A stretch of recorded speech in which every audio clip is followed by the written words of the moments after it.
We started almost 3 years ago. We actually started off as a delivery service for small local merchants. When we were looking at the ecosystem, we realized that the lack of infrastructure was causing, these guys were basically doing deliveries with their own staff of 1 or 2 people, and they were typically sort of underage, unorganized labor that was doing the deliveries.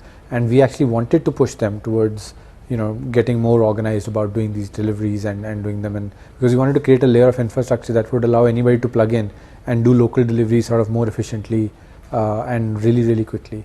And that's what we started off with, and we got a really good response from the merchants. They liked the service because it was cheaper than what they were used to. They had to go through less headache because they didn't have to keep a lot of delivery people on their rolls or look for them if they left. And the delivery guys really liked it because now they had a steady source of income, which was more than what they were earning earlier, almost twice as much.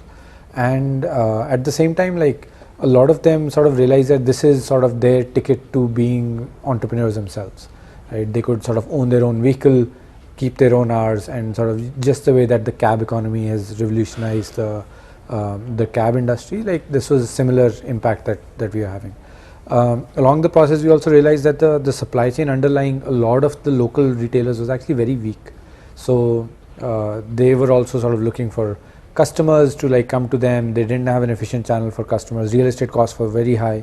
So you were increasingly seeing more and more shops which are smaller and smaller, but stacking more and more goods because they really had to make a high ROI on the real estate costs that they were incurring.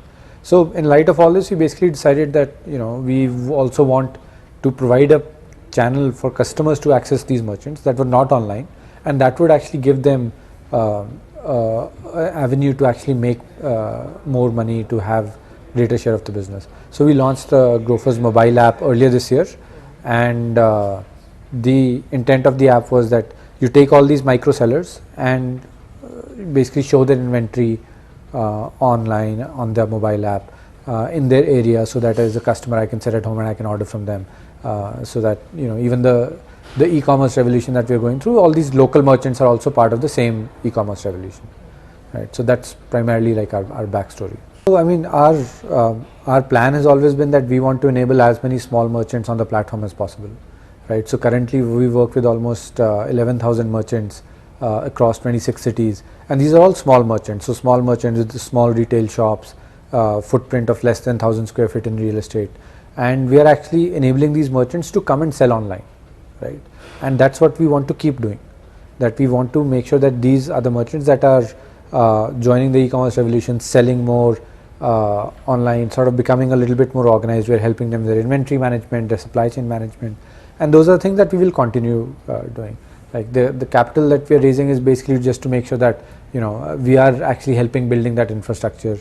We are working a lot with these smaller merchants, so we keep continuing to provide them with like sort of a basic level of technology and infrastructure that actually helps them sell online. Our hope is that by bringing all these guys online, right, we will actually be able to build a more sort of concentrated layer of the supply chain, right? That all these guys will basically work on one platform, so that the efficiencies you get out of the supply chain are going to be much higher, right? So we have now basically we have our own supply chain of fresh produce that supplies almost 300 local merchants in the major metros in Delhi, Bombay and Bangalore. And we were only able to do this because we are an online platform.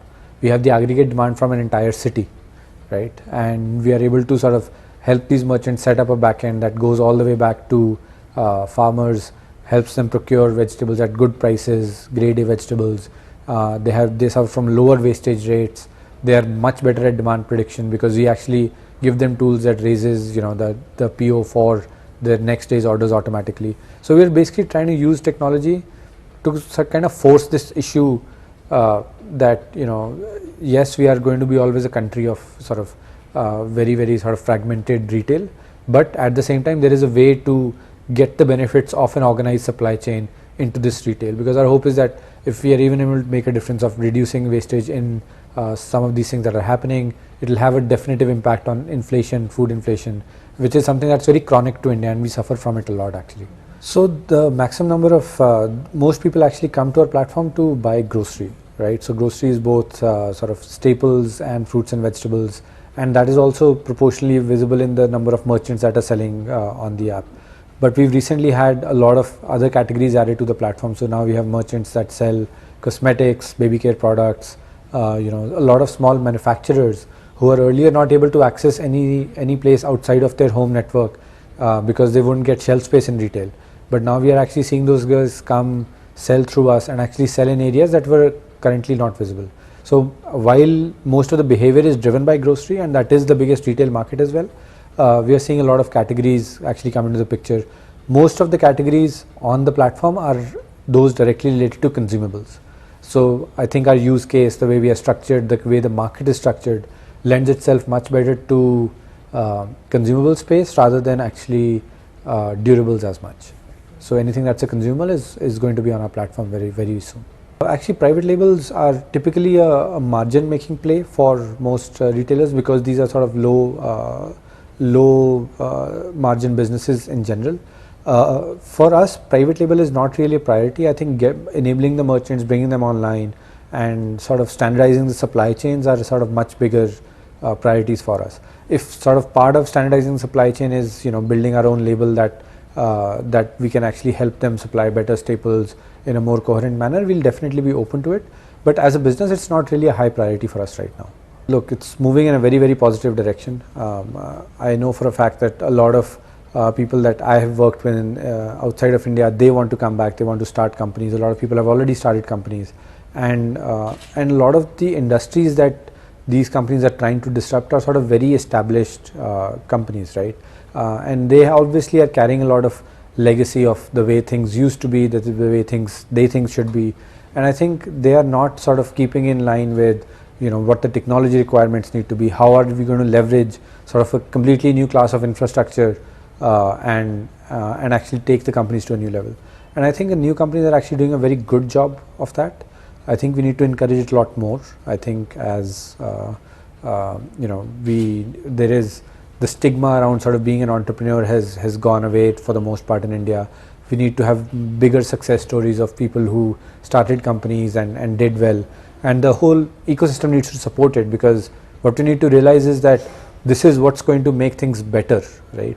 It might not work out for everybody, but overall the system will only move forward if you have people who will come in, put a lot of energy into disrupting existing places, bring out more efficiencies, force existing companies to do better. All this is not going to be possible if the status quo just sort of is that bigger companies will keep getting bigger and no new companies will emerge. So I think it's a great trend, and I think we should continue encouraging it all across the board.